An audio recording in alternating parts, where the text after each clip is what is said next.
ఈ 708 కోట్ల రూపాయలతో కలుపుకొని ఈ 57 నెలల కాలంలోనే అక్షరాల మీ అన్న ప్రభుత్వం చెల్లించిన ఈ పూర్తి ఫీజుల మొత్తాన్నే తీసుకుంటే ఏకంగా 29,66,000 మంది పిల్లలకు మంచి జరిగిస్తూ ఇప్పటిదాకా జగనన్న విద్యా దీవెన అనే ఈ ఒక్క కార్యక్రమం ద్వారానే 12,609 కోట్ల రూపాయలు నా అక్క చెల్లెమ్మల కుటుంబాల ఖాతాల్లోకి నేరుగా జమ చేయడం జరిగింది. ఆ తల్లుల ఖాతాల్లోకి నేరుగా జమ చేయడం జరిగింది.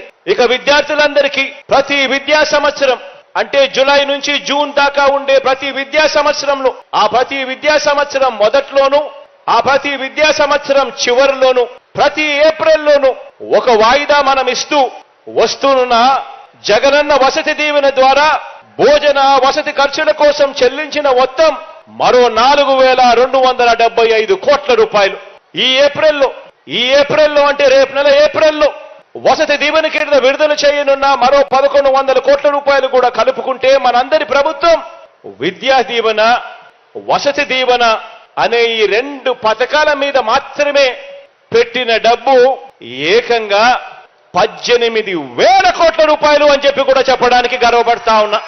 ఇలా కేవలం పెద్ద చదువులు చదువుతా ఉన్న పిల్లలు బాగుపడాలి, ఆ కుటుంబాలు బాగుపడాలి, ఆ పిల్లలకు మంచి జరగాలి, ఆ కుటుంబాలకు మంచి జరగాలి అని ప్రతి అడుగు కూడా వేస్తూ వచ్చాం.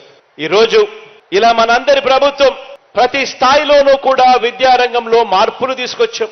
ఎప్పుడు చూడని విధంగా మార్పులు తీసుకొచ్చాం. ప్రాథమిక స్థాయి నుంచి పెద్ద చదువుల వరకు విద్యారంగంలో వివిధ పథకాల మీద ఈ 5 సంవత్సరాలు అంటే ఈ 57 నెలల కాలంలోనే ఏకంగా మనందరి ప్రభుత్వం చేసిన ఖర్చు కేవలం పథకాల మీదనే అక్షరాల 73,000 కోట్ల రూపాయలు ఖర్చు చేశాము అని కూడా చెప్పడానికి గర్వపడతా ఉన్నా.